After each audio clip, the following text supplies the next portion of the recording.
Gentlemen, could I ask, please, thank you. As required under the Planning Act, a public meeting is being held prior to the committee making a decision on these applications. And to start out, I'll introduce the members of the committee. We have Councillor Yeo, Mr. Strangway, Ms. Richardson, Ms. Archer, Mr. Erickson, Ms. Scar remotely, and I'm Mr. Robertson. And staff, we have here Ms. Hunt, Supervisor of Development Planning. Welcome. Thank you. We have Planner 2, Ms. Evans. We have Mr. Lahi, the Secretary-Treasurer, and our Recording Secretary, Ms. Crockford. And remotely, we have Mr. McKinnon, representing the Chief Building Official, I believe. So, all right, hope I didn't miss anyone. Okay. Can I get a motion? Or first of all, I'll ask, are there any comments or questions with respect to the agenda? If none, can I get a motion as printed? Ms. Archer, Ms. Richardson, all those in favor? And that carries. Thank you. Are there any declarations of pecuniary interest? All right, being none, the minutes of the last meeting, and I'm looking for actually motions from the folks that were here. So, okay, Mr. Strangway, Mr. Erickson, any further comments or questions on the minutes of the last meeting? All those in favor? And that carries. Thank you. All righty. The committee, for the benefit of everyone online and here, the committee will hear comments, gather information, and may ask questions to clarify statements made. The committee may ask and answer questions or redirect questions to the appropriate person. Please note that any information or comments given to the committee during this meeting, they are considered evidence.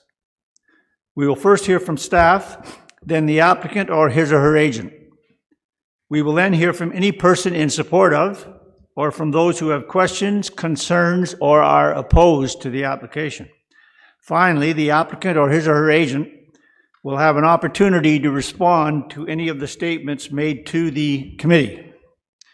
And having said all that, we'll move to the agenda.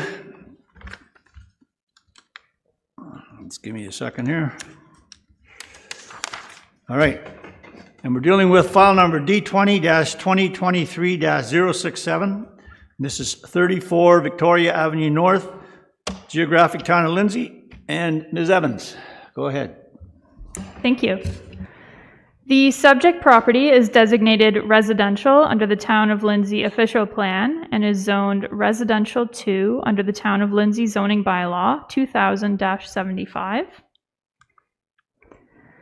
The subject property is within an established residential neighborhood located north of Wellington Street. The property is rectangular in shape and contains a 2-story single detached dwelling constructed in 1910 and a shed. The proposal is to extend the existing front porch, and as you will see in upcoming photos, the porch extension has been partially constructed. Building and Septic Division staff observed the work being done, and the proponent was contacted and informed that a building permit was required. The proponent stopped work and provided a site plan that showed non-compliant setbacks. Building and Septic Division staff then informed the proponent of this non-compliance and provided that they could either reduce the size of the proposed porch to comply with setbacks or submit a Planning Act application to the Planning Division. Though the extension is partially constructed to clearly distinguish between the covered portion of the porch, which was existing, and the new uncovered porch extension, I will refer to the covered portion as the existing and the new portion as the proposed. So on the sketch here, the existing porch is in yellow and the new porch extension is in green. Relief is required from section 7.2C of the bylaw. A minimum front yard setback of 7.5 meters is required, and the existing non-complying setback of 2.76 meters is to be maintained. Relief is also required from section 7.2E of the bylaw. A minimum interior side yard setback of 1.25 meters is required, and the proposed setback from the southern lot line is 0.81 meters and will be consistent with the existing non-complying setback of the dwelling. The property is designated residential under the official plan, and residential uses, as well as buildings and structures accessory to residential uses, are permitted, with performance and siting criteria being implemented through the zoning bylaw.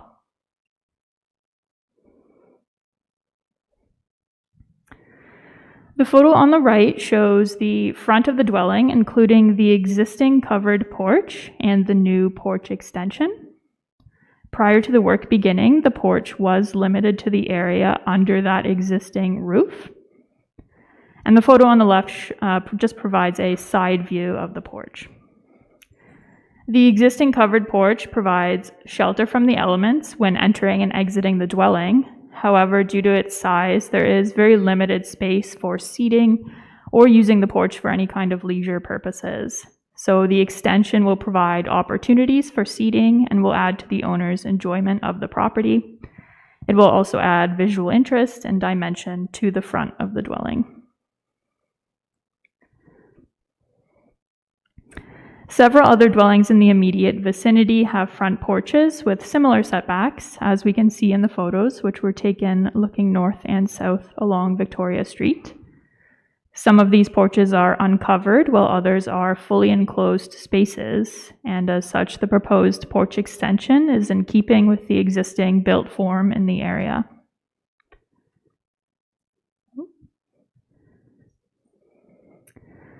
The intent of the minimum front yard setback is to ensure adequate spatial separation between built form and the traveled portion of the street, and to maintain features such as sightlines and the character of the streetscape.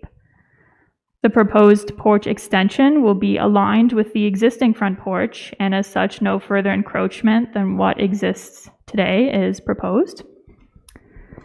While the porch extension is proposed to be 2.76 meters from the front lot line, it is to be approximately 7.3 meters from the sidewalk.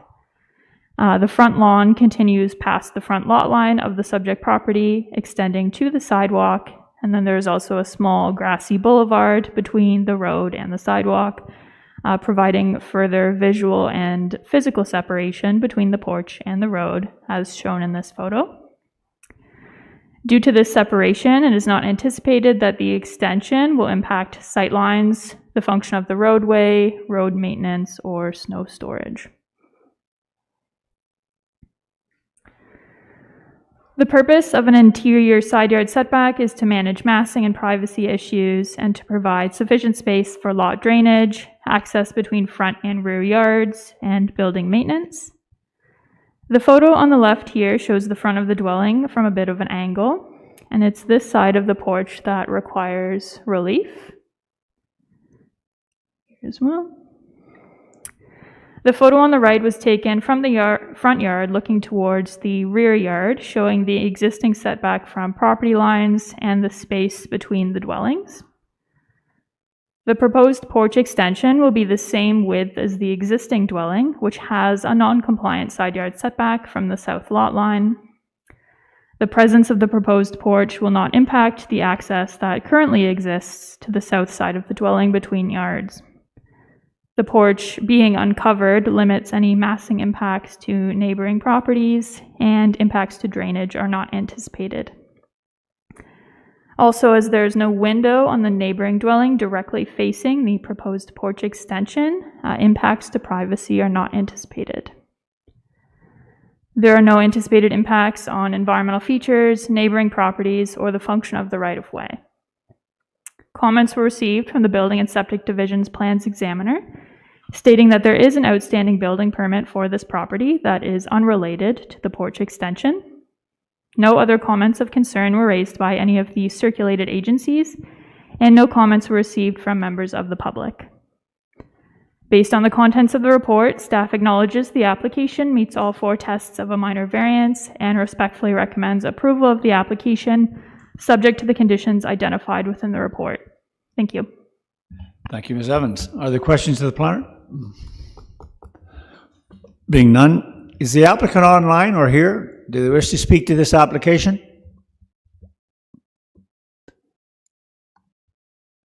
All right. Is there anyone online wishing to speak in support of this application? In support of this application? Anyone online wishing to speak in opposition to the application? Opposition to the application? Well, looks like one of those days, committee. Where are we? Councillor Yeo.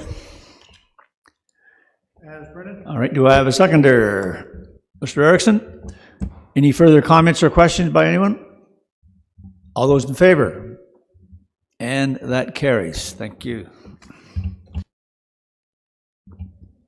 Yeah, I would just, Ms. Scar, and certainly nothing to do with you, but your hand is delayed a bit just because of the video, so I'll be watching if you, yeah, good, thank you. Thanks kindly. I'm sorry I couldn't be there today. Alrighty. All right, we're now dealing with file number D20-2023-068, and this is 58 Cedar Avenue, Geographic Township of Bexley. And again, Ms. Evans. Thank you.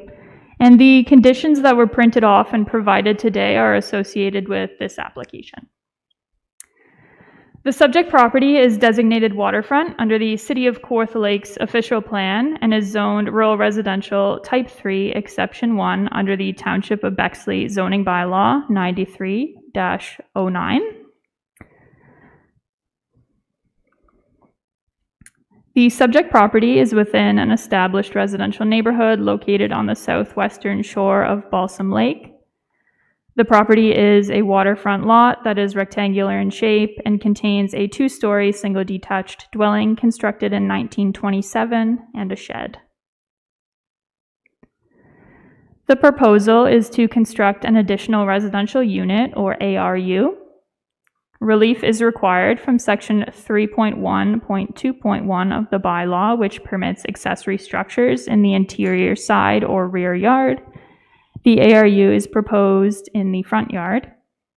Relief is also required from section 3.22.1.6 of the bylaw, which requires a minimum lot area of 4,000 square meters to permit an ARU on a lot with private services. The existing lot area is 2,751.86 square meters. Within the waterfront designation, low-density residential uses are permitted with performance and siting criteria being implemented through the zoning bylaw. An ARU is permitted as of right in addition to the primary residential unit in single detached, semi-detached, or townhouse dwellings, as well as in accessory buildings or structures on lots associated with these dwelling types. The following drawings show what the proposed ARU is to look like. So here we have the floor plan with the living space being here. There's also an attached garage, and then above that garage there is a loft area.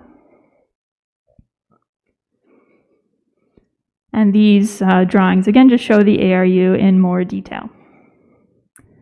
Being a waterfront property, the primary residence is located near the water at the property's rear, and this leaves a limited opportunity to construct an accessory building in the rear or side yard. The preferred location for the ARU is the front yard between the primary dwelling and the road.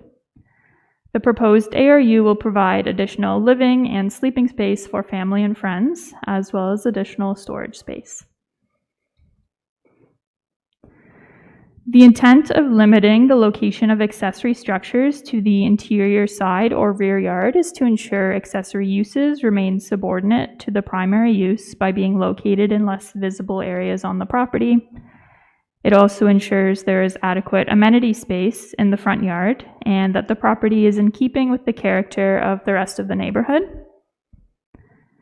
As per section 3.1.2.3 of the bylaw, accessory structures are only permitted in the side or rear yard, and again, the ARU is proposed in the front yard. However, there is an exception for garages, as a private garage is permitted in the front yard on a property that fronts on a navigable waterway, as the subject property does, and several properties in the area currently have private garages in the front yard. So on this image, the subject property is identified with the red square, and existing garages in the front yard are identified with yellow dots. Therefore, though this does not apply to permit an ARU in the front yard, The bylaw does contemplate accessory structures in the front yard in certain cases, and the presence of an accessory structure in the front yard would not be out of character with the surrounding properties.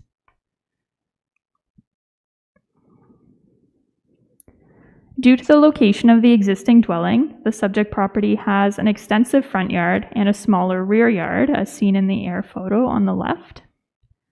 The photo on the right was taken from the entrance to the property, showing the depth of the front yard, with the existing single detached dwelling being located here.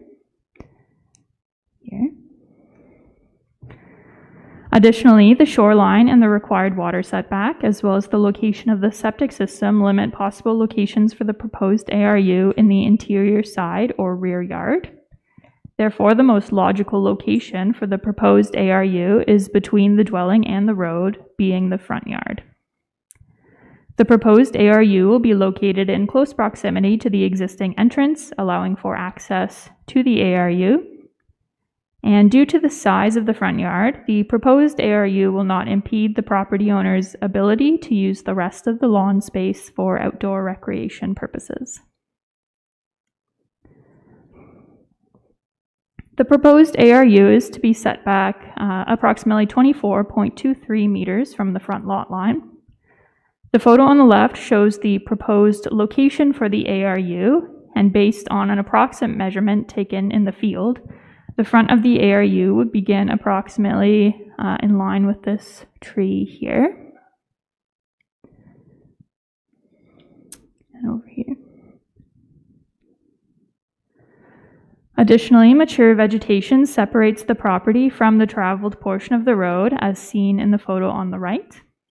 The visual screening provided by the proposed setback and existing vegetation would decrease the visibility of the proposed ARU.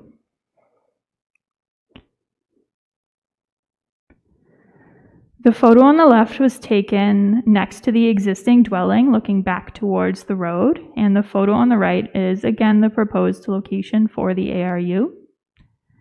A minimum lot area of 4,000 square meters is required to permit an ARU on a lot with private services, and this minimum identifies a lot size where the ability to support an ARU on private services is likely, and lots under this threshold require a review to determine the appropriateness of the lot to support an ARU. Notwithstanding the initial septic system upgrade application, upon review, the supervisor of Part 8 sewage systems has determined that a new septic system would be needed and requires a revised permit application. Condition 3 has been included to provide opportunity to the supervisor to finalize their review. Staff remain confident that there is sufficient area to accommodate the new system.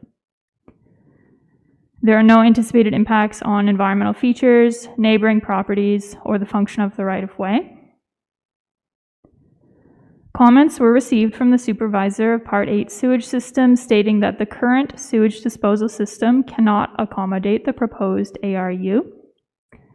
The supervisor has requested that a condition be placed on an endorsement for the minor variance to satisfy the supervisor for servicing through a private on-site sewage system.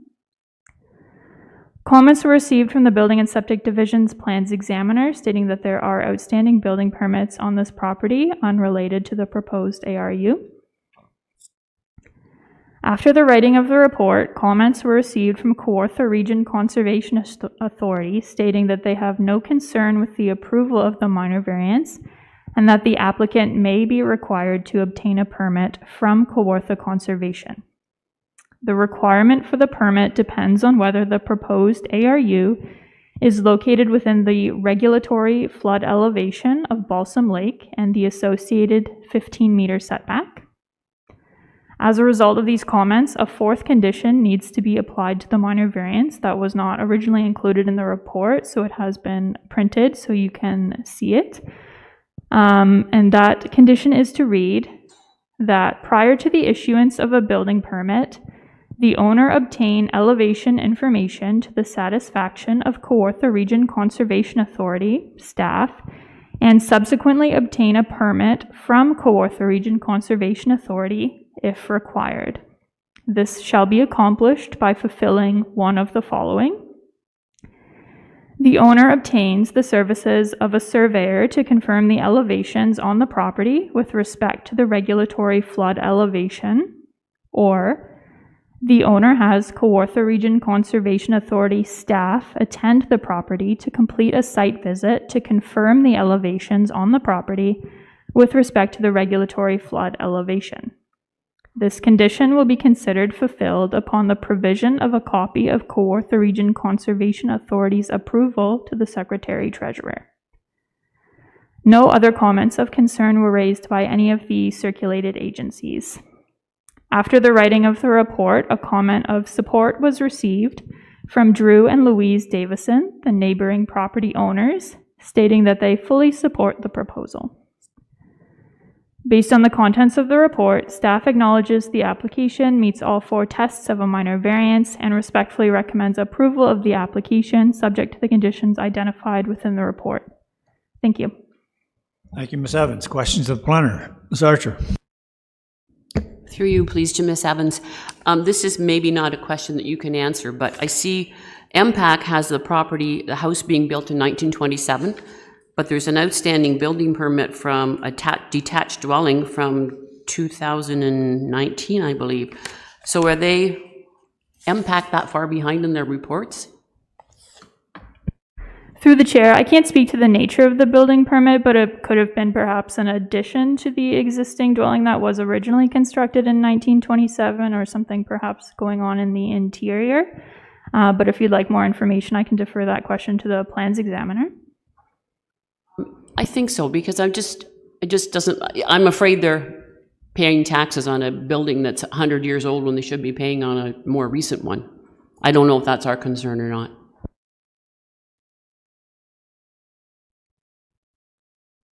Just as a follow-up to that, Ms. Evans, did I hear you say there are several outstanding building permits there? Could you explain that to us? That is correct. I don't know the nature of the building permits, so again, perhaps the plans examiner can help us out with that one as well.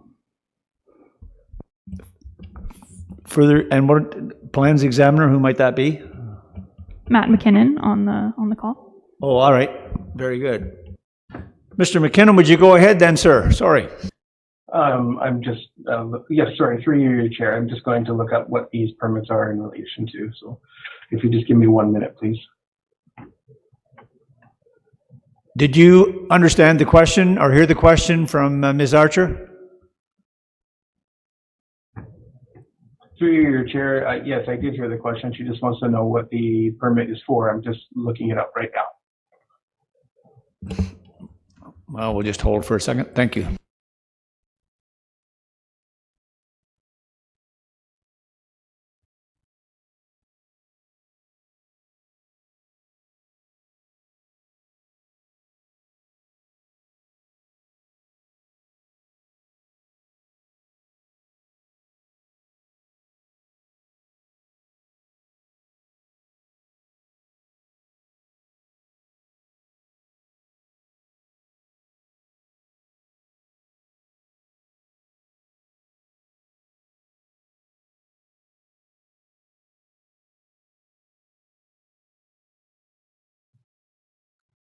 I apologize for the delays. Through your chair, it looks as though the permit that was referenced, the 2019 permit, was for an accessory. It was for an accessory structure. It was for a boathouse.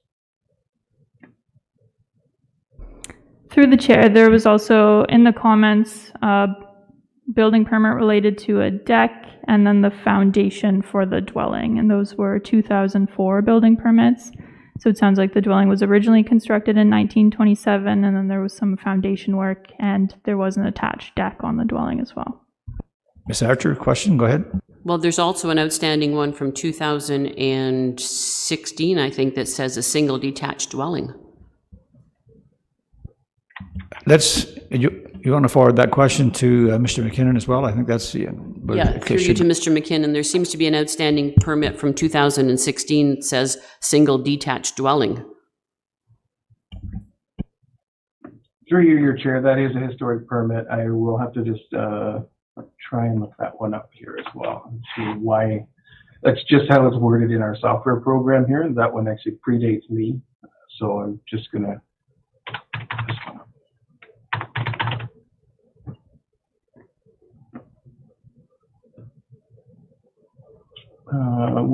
Through you, your chair, within the notes of this actual file, it does state that it is an addition to the existing semi-detached. Does that help clear that up? Ms. Archer? That's a report from 2016, an outstanding report? It is an outstanding building permit that has not had a final inspection on it as of yet. It was the addition to the single detached dwelling. Okay, because my report just says single detached dwelling. It doesn't say in addition to, so as long as you're happy, I'm happy. Yeah, through your chair, that would have just been me pulling information from our software program. It just auto-populates, and I didn't actually pop in to read the actual notes. Apologies. I will be more clear next time. So Mr. McKinnon, I'm a little confused. So what is the closure on these permits then? Is it a matter of the City of Kawartha Lakes building division or whatever going around and doing the closure on these, or how long are they going to remain, as was indicated, outstanding? Until we do a final inspection. Most of the time, we do have quite a few outstanding permits that we are trying to send out reminders for, and we are trying to close these permits up as we speak. We do have a program that we are going through right now, but most of the time it's due to the building division not being contacted for a final inspection. Okay, I understand then. So it's just a case of catch up with it then until you get there. Correct. All right, thank you. Any further questions of the planner or the planning examiner or planner's examiner? Yes, Ms. Richards? Through you, can we make it a condition that all these outstanding permits must be closed before this new application is finalized? Through the chair, because these outstanding building permits are not associated with the built form that is the subject of the minor variance being the ARU, I don't believe it would be appropriate to add a condition related to existing buildings on the property and attaching it to a minor variance for this proposed building. Yeah, that would have been my thought. They're unrelated, really. I agree. I hear you what you're saying, but they're unrelated, so it really doesn't fall within our mandate.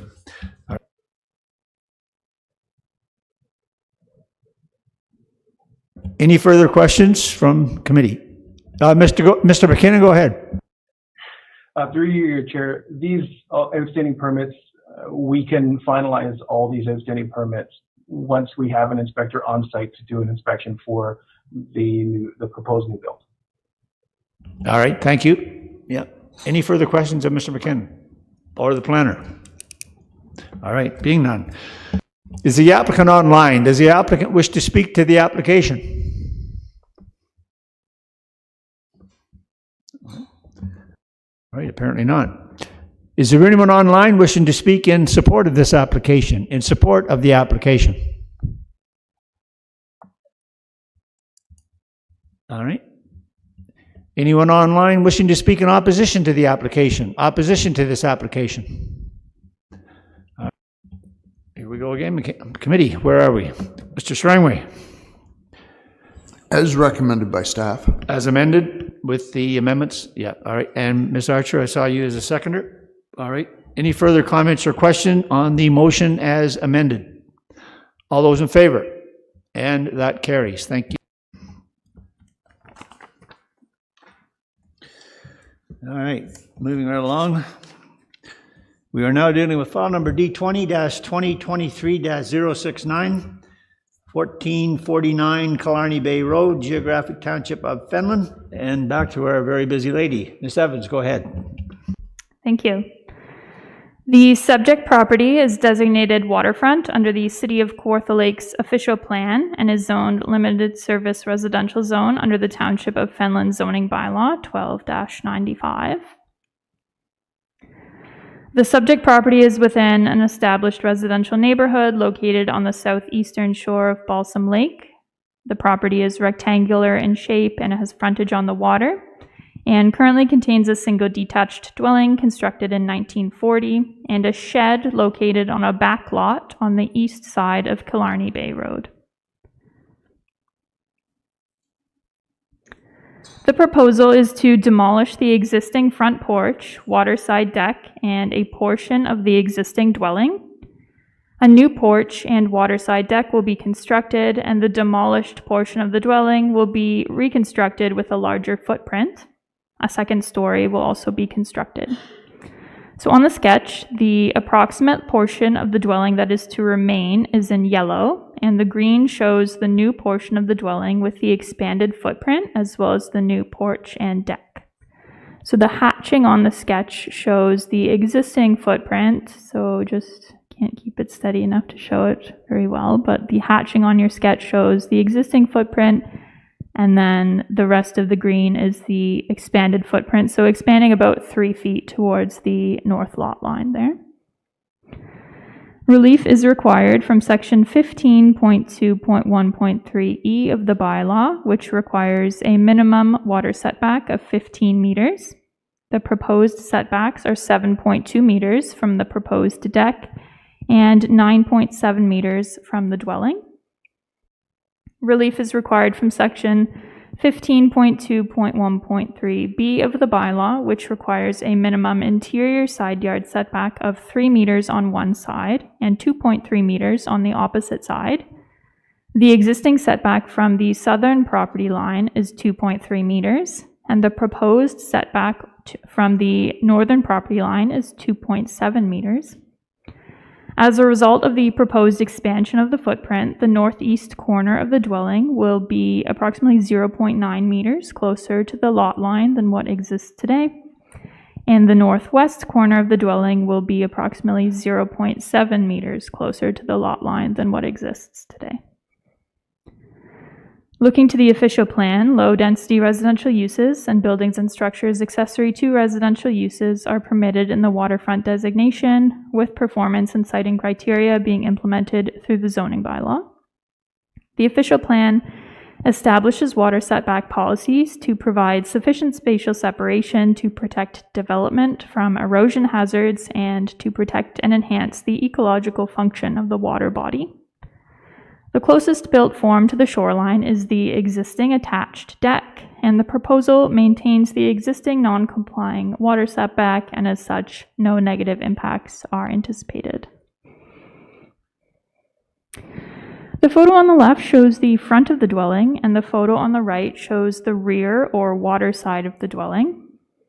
This porch will be demolished and replaced, and approximately 2/3 of the dwelling, so just approximately from here over, is to be demolished and then replaced with a new portion of the dwelling with a footprint that extends approximately 3 feet closer to the northern lot line than the original dwelling. And then the second story will also be constructed. Additionally, the existing deck on the water side will be demolished and a new larger deck will be constructed. And though this deck will be larger, the water setback will remain the same as what exists today, as the additional square footage for the deck will result from extending the new deck to be in line with this side of the dwelling. So the deck currently ends here, and the new deck would extend to be in line with this side of the dwelling.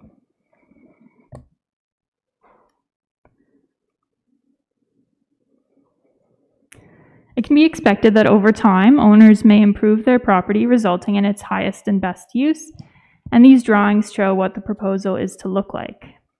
The bedrooms in the existing dwelling are quite small, and the proposal will result in larger bedrooms that better meet the property owner's needs and will also add living space to better accommodate the owners as well as family and friends. The area contains a mixture of 1- and 2-story dwellings, and therefore the proposal will not be out of character with the surrounding properties.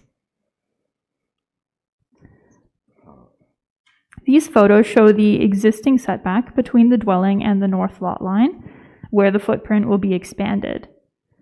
The purpose of an interior side yard setback is to manage massing and privacy issues and to provide sufficient space for lot drainage, access between front and rear yards, and building maintenance. The proposal is to expand the footprint of the dwelling towards the northern lot line, resulting in a 2.7 meter setback. This expansion is not anticipated to impact lot drainage or result in a negative massing impact. Additionally, the proposed setback will allow for unimpeded access between the front and rear yard and room for carrying out any required building maintenance on this side of the dwelling. Existing vegetation along the property line will reduce visibility between the subject dwelling and the dwelling on the neighboring property. This photo shows the existing setback between the dwelling and the deck and the water. In this corner of the property here, the shoreline does recede a bit, making this the closest point between the built form and the water. The intent of the minimum water setback is to protect built form from natural hazards, provide sufficient space to establish vegetation to improve water body health, and to provide sufficient space for the infiltration of stormwater runoff. The proposed deck is the built form that is closest to the water. The current deck has a setback of 7.2 meters, and the new deck will maintain this setback with no further encroachment proposed. Now, on page 4 of the report, in the 5th paragraph, it is written that the existing setback between the northwest corner of the dwelling and the water is 10.4 meters. Please note that this should read 9.97 meters. So, to say again, the existing setback between the northwest corner of the dwelling and the water is approximately 9.97 meters.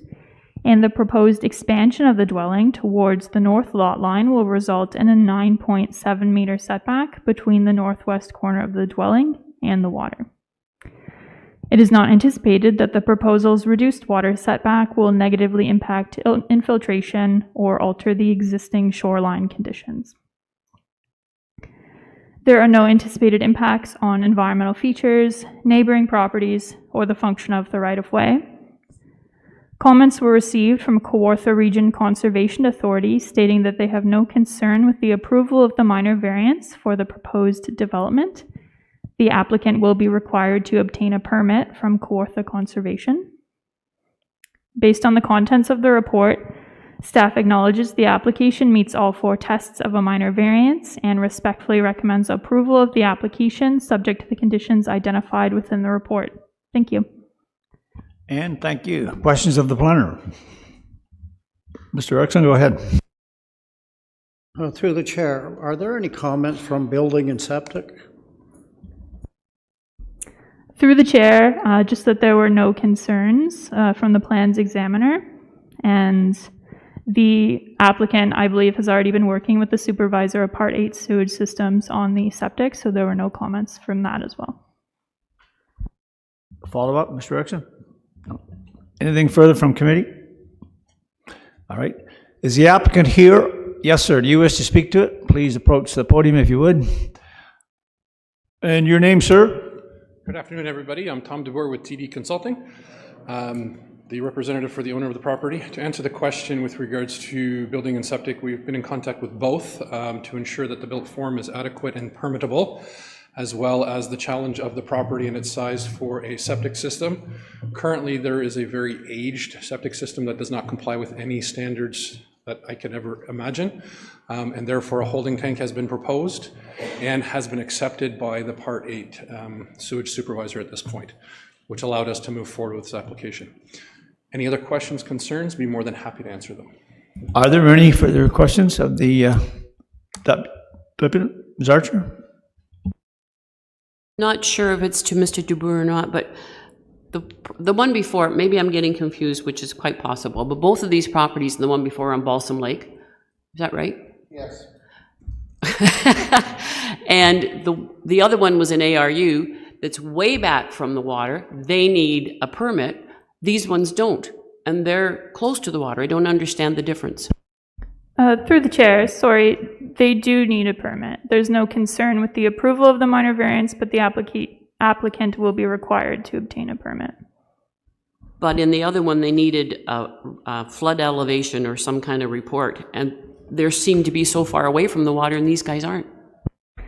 Through the chair, I did speak to Kawartha Region Conservation Authority on why the language was may require a permit. And I don't know, I did follow up with them again to see why it's not clear whether it's regulated, but that is the issue as to whether 58 Cedar, which was the last one we looked at, whether the ARU is within the regulated area or not. The shoreline is regulated, and then there is a regulated area that comes up along the south property line that close to the ARU. So I think that might be the issue as to whether the ARU is encroaching into that regulated area or not. So there's that extra step that needs to be taken to confirm whether it is regulated, which would then confirm whether they need a permit or not. In the case of this property on Killarney Bay, it is entirely regulated. So. In addition to that, through the chair, prior to the preparation of this documentation, we did do a topographic survey.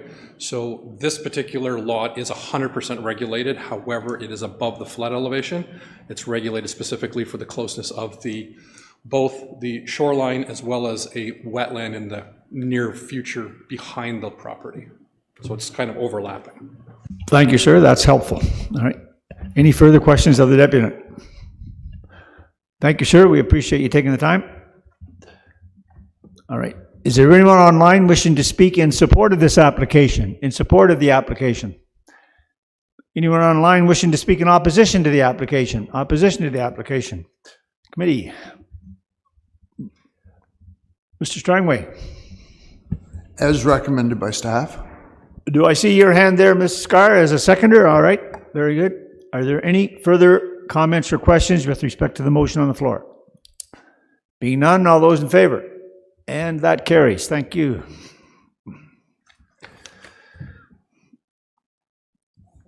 All right, moving right along, we're now dealing with file number D20-2023-070, and this is 21 Fox Beach Lane, Geographic Township of Carden. Go ahead, Ms. Evans. Thank you. The subject property is designated waterfront under the City of Kawartha Lakes official plan and is zoned limited service residential exception 1 under the Township of Carden zoning bylaw 79-2. The subject property is within an established residential neighborhood located on the eastern shore of Dalrymple Lake. It is rectangular in shape and has frontage on the water and currently contains a single detached dwelling constructed in 2010, a tarp storage structure, and a shipping container. The shipping container and the tarp storage structure are temporary and are to be removed. The proposal is to construct a detached garage. Relief is required from section 14.1B of the bylaw, which permits accessory structures in the side or rear yard. The proposed garage is to be located in the front yard, as defined by the zoning bylaw as the area between the existing dwelling and the road. Looking to the official plan, low-density residential uses and buildings and structures accessory to residential uses are permitted in the waterfront designation, with performance and siting criteria being implemented through the zoning bylaw. These drawings show what the proposed garage is to look like, and the proposed garage will provide a storage opportunity that is more permanent and aesthetically pleasing than what currently exists. Looking now to the zoning bylaw, the intent of limiting the location of an accessory structure to the side or rear yard is to ensure accessory uses remain subordinate to the primary use. It also ensures there is adequate amenity space in the front yard and that the property is in keeping with the character of the rest of the neighborhood. As shown by the air photo, the existing dwelling is set back from the front lot line, resulting in an extensive front yard and a smaller rear yard. Also, due to the shoreline, the required water setback, and the existing setbacks between the dwelling and the side lot lines, there is limited opportunity to locate the garage in the rear or side yards. Therefore, the most logical location for the proposed garage is between the dwelling and the road, being the front yard. The placement of the garage in the front yard also allows for vehicle access from the driveway. The photo on the left shows the subject property as seen from the road, and the photo on the right shows the proposed location for the garage. The proposed garage complies with the required front yard setback and as such, it is not anticipated that the garage will impact sightlines or the traveled portion of the road.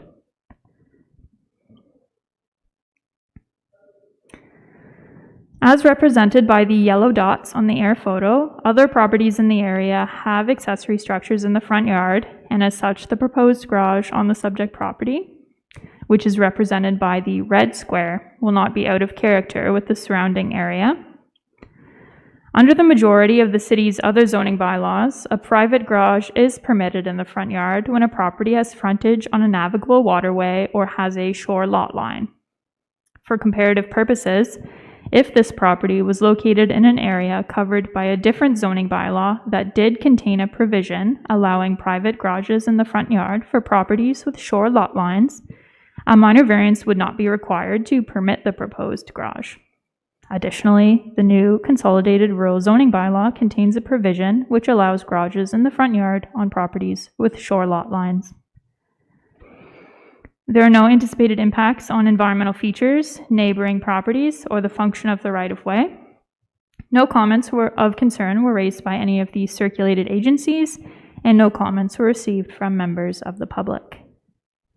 Based on the contents of the report, staff acknowledges the application meets all 4 tests of a minor variance and respectfully recommends approval of the application, subject to the conditions identified within the report. Thank you. Thank you, Ms. Evans. Questions of the planner? All right, being none. Is the applicant online? Does the applicant wish to speak to the application? All right. Is there anyone online wishing to speak in support of this application, in support of the application? Anyone online wishing to speak in opposition to the application? Opposition to the application. All right, looks like none. Committee, where are we? Ms. Archer, Ms. Richardson? Any further comments or questions? Mr. Erickson? Just to the planner, on the bottom right of the sketch, is that a Waterloo or a waterlog biofilter? Through the chair, I believe it does say Waterloo. Anything further? No? All right. Motion on the floor. Any further comments or questions? All those in favor? And that carries. Thank you.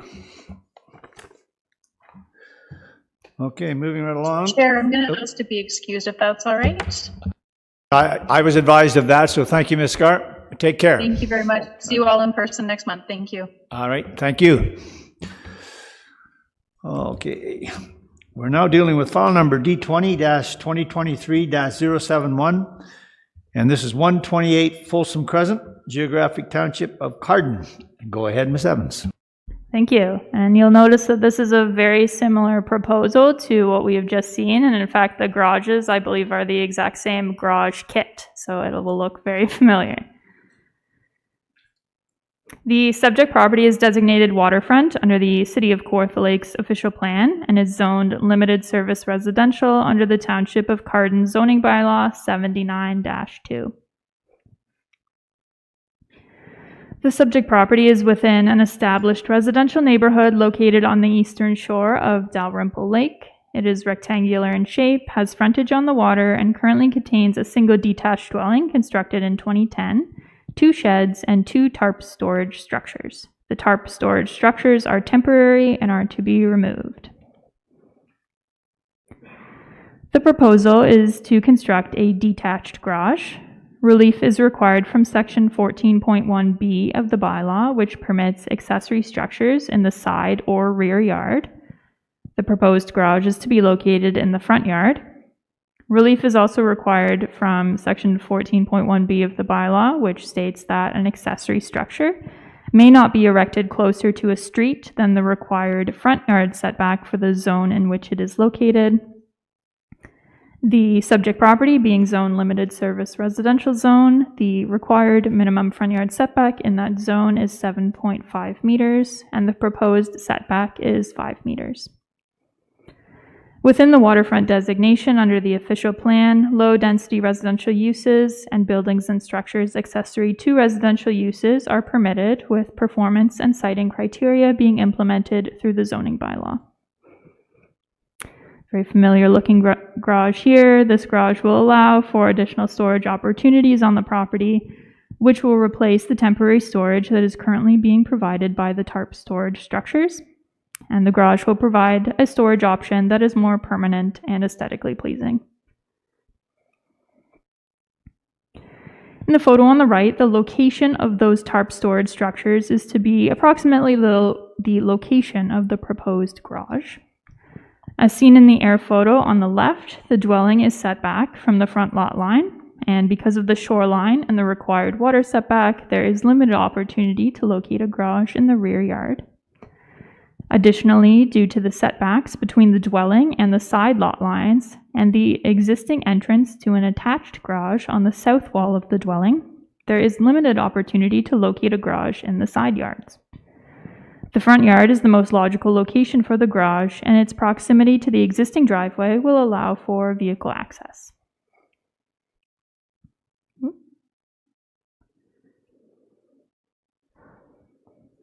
think I've lost power here to my remote.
Maybe we can just follow along with the sketches then, Ms. Evans, if you introduce them as you're going through.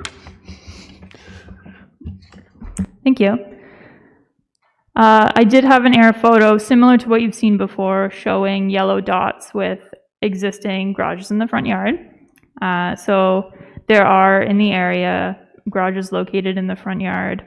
And under the majority of the city's other zoning bylaws, a private garage is permitted in the front yard when a property has frontage on a navigable waterway. So for comparative purposes, if this property was located within an area covered by a different zoning bylaw that did contain such a provision, a minor variance would not be required to permit the proposed garage in the front yard, though relief still would be required for the minimum front yard setback. And again, additionally, the new Consolidated Rural Zoning Bylaw contains a provision which allows garages in the front yard on properties with shore lot lines. The proposed reduced front yard setback is needed to ensure the garage complies with the required clearance distances from the septic system. The proposed front yard setback is not anticipated to impact sightlines or the traveled portion of the road with respect to traffic, maintenance, snow storage, etc. There are no anticipated impacts on environmental features, neighboring properties, or the function of the right-of-way. Comments were received from the supervisor of Part 8 sewage systems.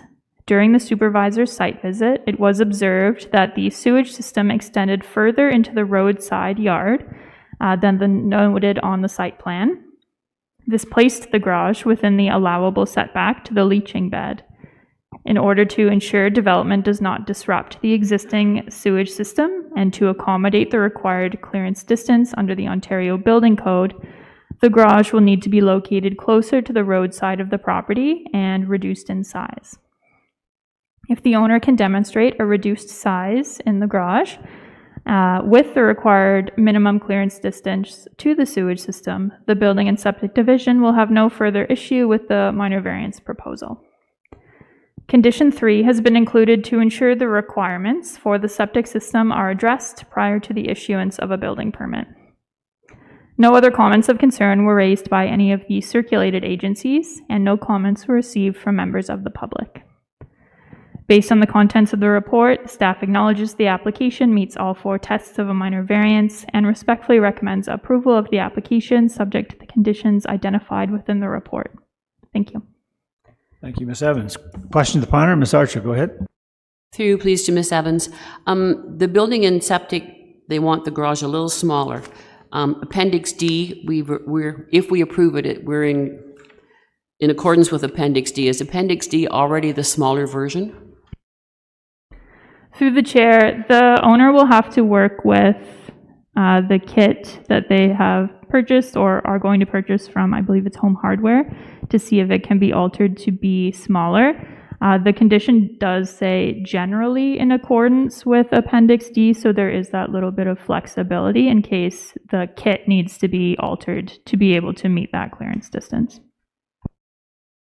Anything further from committee? All right, being none, is the applicant online? Does the applicant wish to speak to the application? I'm advised he or she is. No. I hear a voice. No, I don't need to speak to them. Okay. I'm online. Oh, there he is. Could you give us your name, sir, please? Dave Williams. All right. And you don't wish to speak any further to the application? I think she covered pretty much everything. Our planners do a fine job. No question about that. They do. Yeah. She's pretty thorough. All right. Thank you. Are there any questions of the applicant committee? All right. Being none, thank you, sir. You're welcome. Thank you. Yeah. All right. Is there anyone online wishing to speak in support of this application? Support of the application? Anyone online wishing to speak in opposition to the application? None, being none. All right. My gosh. Committee, Councillor Yeo. As printed. Do I have a seconder? Mr. Strangway. Any further comments or questions with respect to the motion on the floor? All in favor? That carries, and your application is approved, sir. Thank you very much. Why? Thank you very much. Thank you. I feel like we were Have a just good getting day. warmed up. All right. All right. Looking at the agenda here, we've got no deferred applications, no consents, none. Other business or anything from staff on other business? All right. Being none, anything from committee on other business? All right. Being none. Okay. I would be remiss if I didn't say thank you, Ms. Hunt. We do appreciate you filling in, and your presence, as I say, is much appreciated. All right, having said all that, I need a motion to adjourn. Councillor Yeo, Mr. Strangway, comments or questions? All those in favor? Thank you. Motion carried.